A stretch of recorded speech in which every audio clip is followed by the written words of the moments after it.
Good morning, beautiful day out there. So no better time to talk about Doom Metal Essentials Part 2. Now, where other scenes are geographically specific, for instance, thrash metal, you would consider the Bay Area and possibly New York, grunge, Seattle, death metal, Florida, and black metal, Norway. Doom metal is not geographically locked into any area.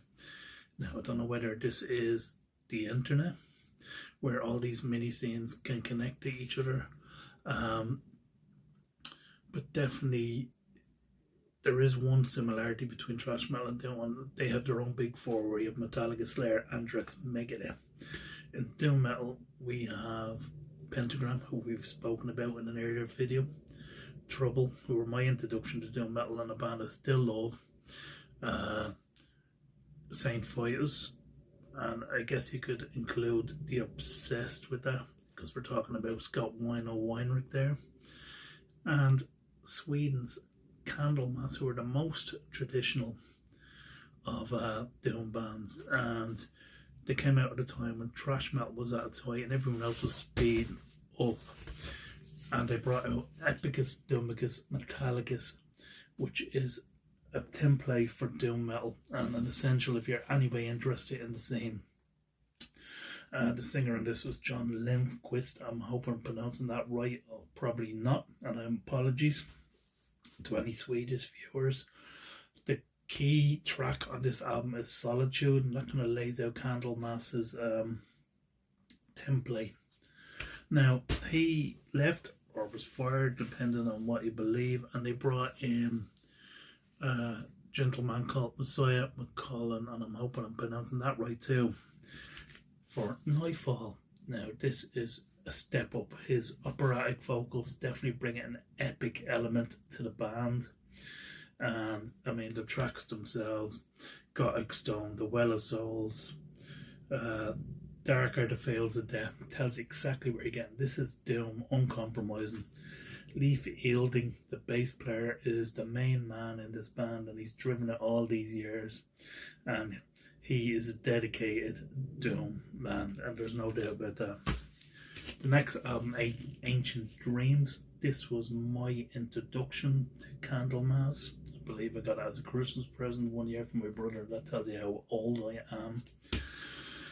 Darkness in Paradise, Mirror Mirror, and my favourite song of all about Candlemass, which is Bearer of Pain.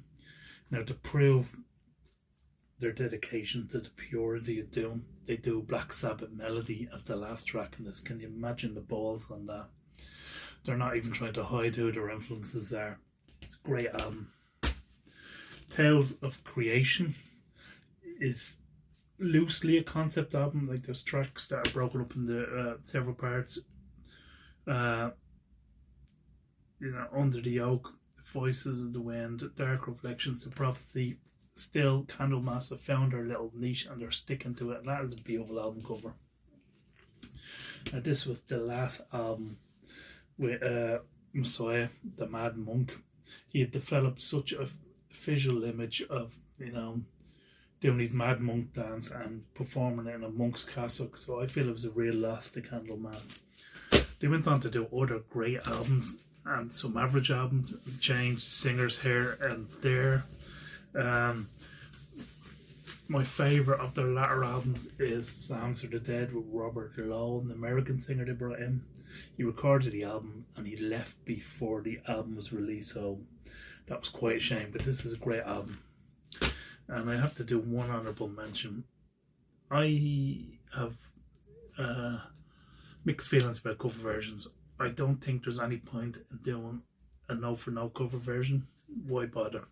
If you're going to do a cover version, you have to strip it back, keep the spirit of it, and then make it your own. And Candlemass have certainly done this with this 10-inch of Don't Fear the Reaper.